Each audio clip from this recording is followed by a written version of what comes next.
Hey there, fellow road traveler. Welcome. I'm John the Mouse. I have been in the trucking industry for over 20 years. I have been sharing different sites along the way and will continue to tell you my raw stories, expert tips, and must-know insights for your home and business to keep you rolling.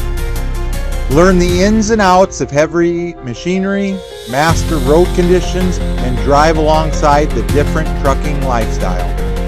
Whether you're a driver, traveler, gearhead, or just love the cheese of the matter, gear up and let's travel this great highway together.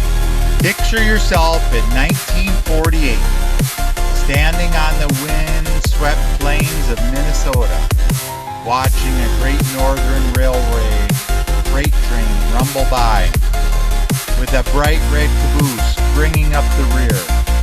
That's X259, a rolling time capsule of the America's Railroad's golden age.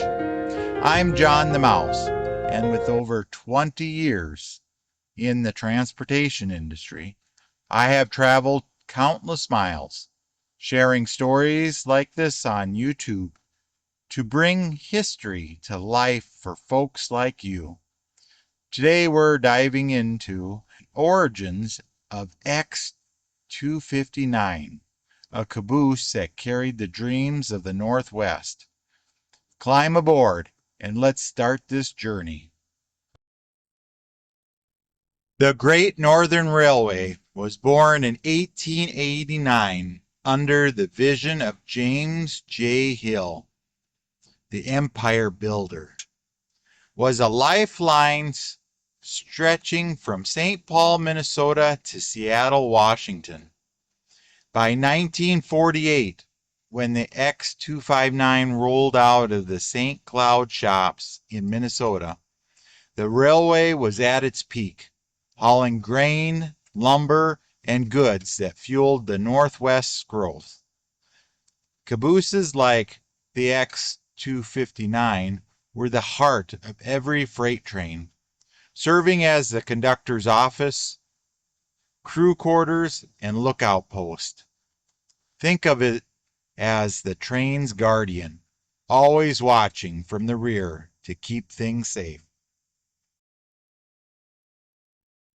Let's get technical, because I know you're curious about what makes the X259 special.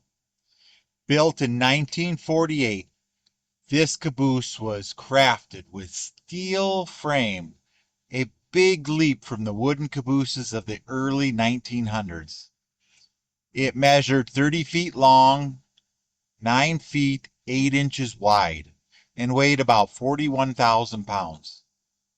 Built to withstand the rough and tumble of the freight service going down the rails. The full width cupola, that raised section on top, gave a crew a clear view of the train, perfect for spotting load shifts or overheating axles. Inside, you'll find bunks for resting, a stove for warmth, and a desk for conductor's paperwork, like waybills tracking every car's cargo. Painted in the Great Northern Railway iconic red with yellow lettering, it carried a safety slogan: be wise, beware, be safe. This was a mobile home and office, all in one compact package. Let me share a story to bring this to life. When I was a kid, my dad took me to the train yard, and I saw a caboose, just like the X259. It was like a little house on wheels. And I imagined the crew inside swapping stories over coffee as the train rumbled through the night. In my 20 years in the transportation, I've learned that every vehicle, whether a truck or train, has a story of connection.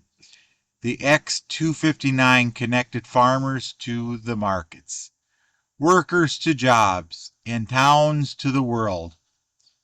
It's not just a caboose. It was a symbol of the people who kept the Northwest moving. Doesn't that make you want to learn more?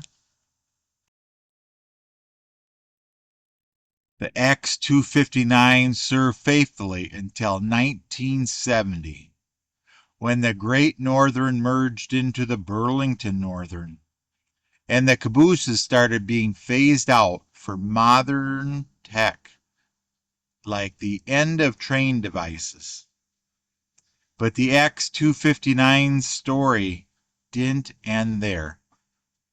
It stood in the East Grand Forks for years, a quiet survivor, until the Beltrami County Historical Society and the Northern Iron Horse Model Railroad Society stepped in.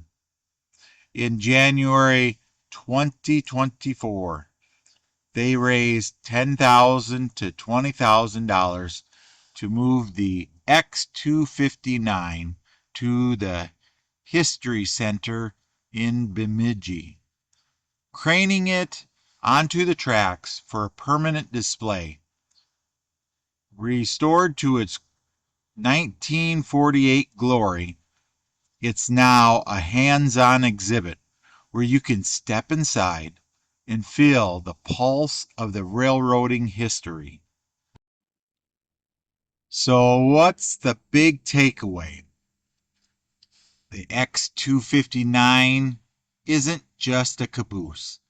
It's a testament to the resilience and the teamwork of the Great Northern's people. It carried their dreams, and now it carries their legacy for us to share.